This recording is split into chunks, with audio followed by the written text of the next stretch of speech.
Hello, Paul Hamilton here. I'm really excited to bring you this idea from iPad Monthly. It's basically looking at a world builder, and I'll jump straight into it so we can talk it through as we're going along. It's called Eden. I love using this for my younger students. It can run offline and we can get rid of a few things. So this is Eden, how it looks. It's just a basic world builder. I'm going to hit on the tools down the bottom, which is the little cogs of wheels. And you can see there that I can turn on and off different things according to what you want your kids to do. So I actually do this with little year 2. So I actually turn off the creatures and I turn off the sound effects and the music just because I want them to focus on the task at hand. So I love this because it lets me do that. So I'm going to press save. And then the top right hand corner, it says there's a plus. I'm going to create a new world. I'm actually going to press on world 21 and I'm going to select a flat world. Now I select a flat world because it's got nothing, it's a blank canvas and I'm ready to make a start. Now one of the things that I do go through with kids here is some kids are actually not used to world builders and they're not sure how to navigate around the screen. So I always teach them to put their thumbs on the left hand side and move, and then they can use their other thumb or the other things to do things like pickaxes, to actually go on the ground here and actually make some dents, go forward and back.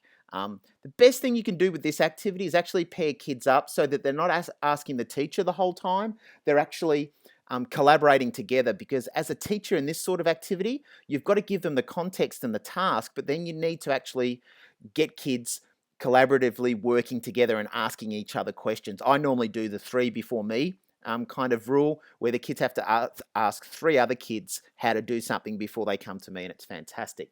So what we got our kids to do in this activity is really simply, they were studying a water world. So what they were doing is they were looking at water sources, where the water comes from, recycling water, how we use it in our school. And so what we basically got them to do is actually start just building things that there was actually in the school.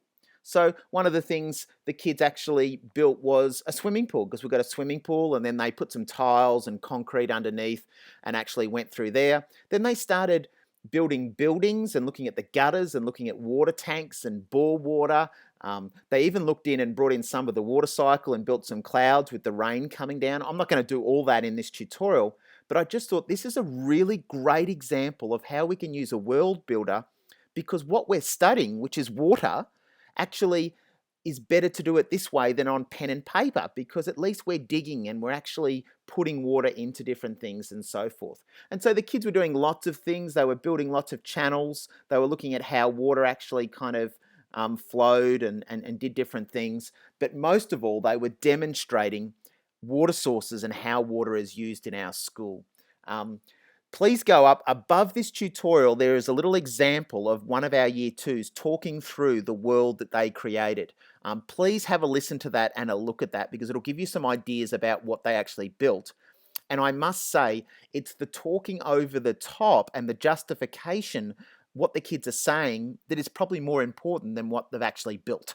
That's kind of the bit that we actually assess. So really quick tutorial, having a quick look at Eden, and please look at the example at the top of the student finished piece of work to really give you a great idea of what our kids can come up to when we as teachers kind of get out of the way of their learning a little bit.